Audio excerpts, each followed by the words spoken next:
Madagajaraja movie review. Vishal action entertainer.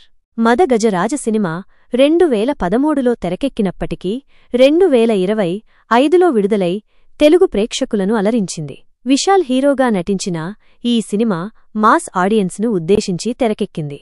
కథ ఏమిటి? ఒక చిన్న ఊరిలో కేబుల్ ఆపరేటర్గా ఉండే రాజు విశాల్ తన స్నేహితుల సమస్యలను పరిష్కరించడానికి ఎలా ప్రయత్నిస్తాడు అనేదే ఈ సినిమా కథ. Cinema highlights. విశాల్ తన అభిమానులను నిరాశపరచలేదు. యాక్షన్ సన్నివేశాల్లో అద్భుతంగా నటించారు. సంతానం కామెడీ.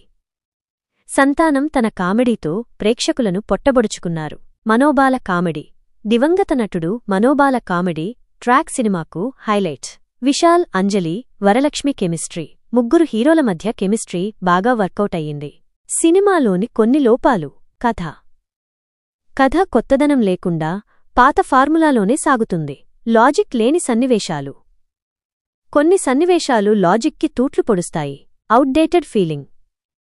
12 ఏళ్ల క్రితం తెరకెక్కిన సినిమా అని స్పష్టంగా తెలుస్తుంది. మొత్తంమీద మదగజరాజ సినిమా కేవలం కొన్ని నవ్వుల కోసం థియేటర్కు వెళ్లాలనుకునేవారికి బాగుండొచ్చు. కాని కథనం పరంగా ఎక్కువ ఆశించేవారికి ఇది కాస్త నిరాశపరిచే సినిమా అని చెప్పవచ్చు. రేటింగ్ 2.5.